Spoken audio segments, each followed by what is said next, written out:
से पार होना बहुत कठिन है, क्योंकि भगवती माया का ऐसा आकर्षण है कि एक क्षण में हम सत ज्ञान भूल जाते हैं। असत अज्ञान का ऐसा साम्राज्य सा छाया हुआ है। सत संकल्प करते हैं कि आज के बाद हम ऐसा नहीं करेंगे, पर विवश होकर के फिर माया हमसे वैसा ही करा देती है जो नहीं करना चाहिए। उसके लिए हमें अध्यात्म बल की आवश्यकता है।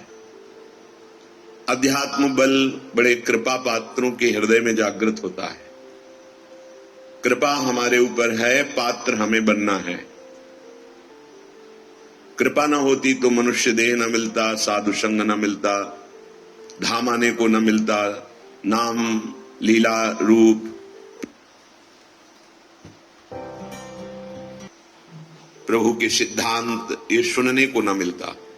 कृपा तो है, अब हमें कृपा पात्र बनना है, तभी वो प्रेमामृत रस हमारे हृदय में आएगा।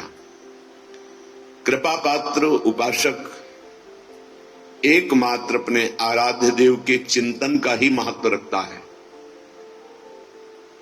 उपासक के अंदर ये प्रश्न नहीं आना चाहिए कि हमें 6 महीना 1 वर्ष हो गए नाम जप करते हुए, कोई हमें परिवर्तन तो नहीं दिखाई दे रहा।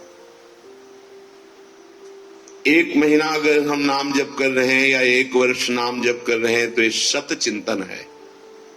सत चिंतन कभी व्यर्थ नहीं होता। तुम्हें पता नहीं है कि तुम्हारे कितने अशुभों का नाश कर चुका है नाम, यदि वास्तविक आप जप रहे हैं। संचित कर्मों को पहले भस्म करता है नाम। इसीलिए नवीन उपासक को यह अनुभव नहीं होता कि नाम का फल क्या है, क्या आनंद है, क्या दुख मिटता है।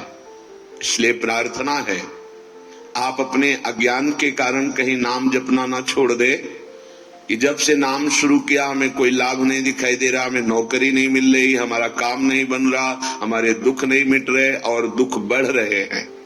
ऐसा आपको माया अनुभव कराएगी।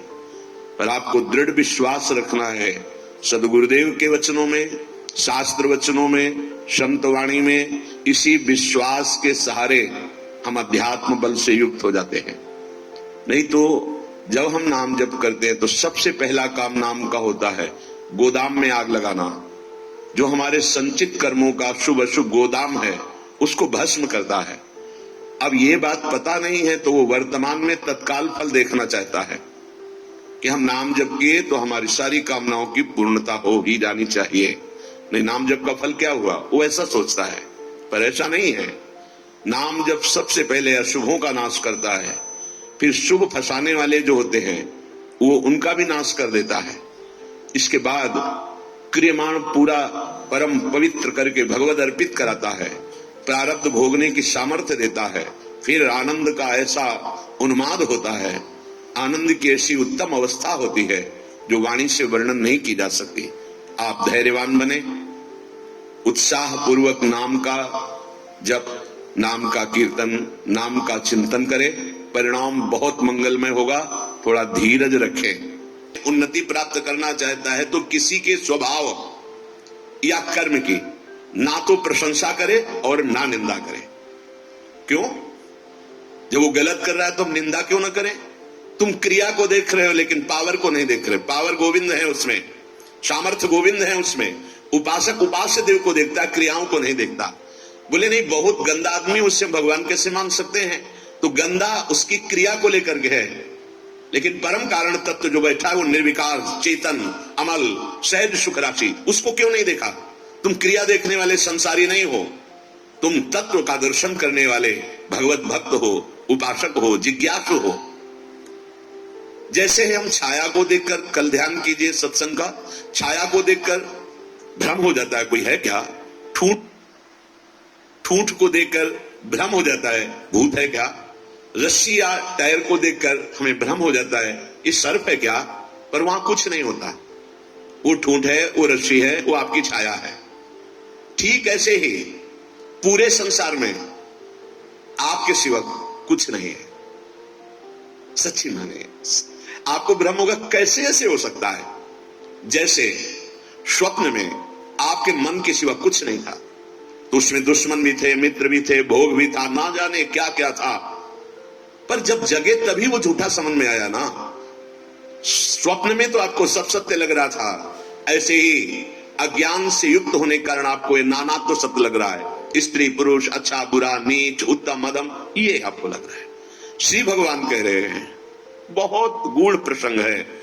अगर आज का प्रसंग समझ लेंगे तो प्रियाजू के चरणों में लिपट जाएंगे कि मेरे बस की बात नहीं। ध्यान से सुनिएगा।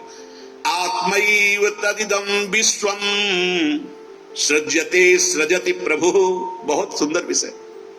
भगवान ने अपने आप से अपने आप का सृजन किया है, दूसरा कुछ नहीं।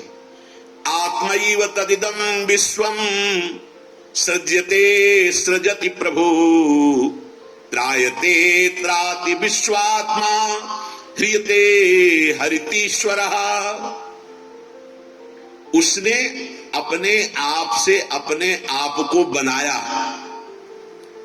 त्रायते त्राति विश्वात्मा ह्रियते हरितीश्वरः।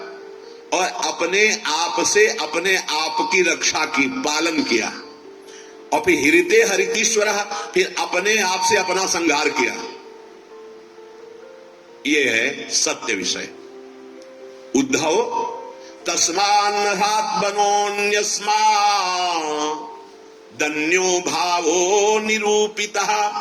निरूपितेयं त्रिविधा निर्मूला भातिरात्मनि। इदं गुणमयं विद्धि त्रिविधं मायया कृतम्। इसलिए उद्धव तुम सच्ची बातें समझो। मैं अपने आप से अपने आप को रचा, अपने आप से अपने आप का पालन किया और अपने आप से अपने आप का संहार कर लूंगा।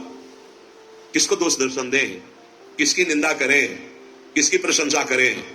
कोई दूसरा हो तब ना। आप कह रहे हैं हाँ, जिनको ज्ञान दृष्टि नहीं प्राप्त हुई है, व्यवहार दृष्टि प्राप्त हुई है, वो ये बात ना समझकर भिन्न देखते हैं। ये अच्छा, ये बुरा, ये स्त्री, ये पुरुष, ये जड़, ये चैतन्य, आदि आदि। उद्धव, ज्ञान दृष्टि के अतिरिक्त मेरे इस रहस्य को किसी और दृष्टि से नहीं जाना जा सकता। जो कुछ भी तुम्हें दिखाई दे रहा है, प्रतीत हो रहा है, तुम्हारे चिंतन में आ रहा है, ये केवल मैं ही मैं हूं। देखो, पीछे मन को लगाने की दो युक्तियां बताई गई थी। आपका मन जहां जहां जा रहा है वहां भगवान देखने की चेष्टा करे। वो वस्तु, वो व्यक्ति, वो पदार्थ, वो श्री भगवान ही है। क्योंकि जब पहले सृष्टि नहीं थी तो श्री भगवान थे। भगवान ने अपने आप में सृष्टि रची तो सब कुछ भगवान है। और जब समेट लेंगे तो केवल भगवान बचेंगे। तो जहां जहां मन जाए, जिस वस्तु व्यक्ति स्थान में, उस श्री भगवान को देखिए कि ये वस्तु, ये व्यक्ति, ये स्थान मेरे आराध्य देव बने हुए।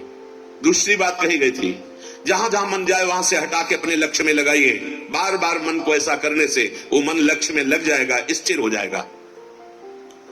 अनिर्वचनीय मैं ही सब रूपों में स्वयं विराजमान हूं।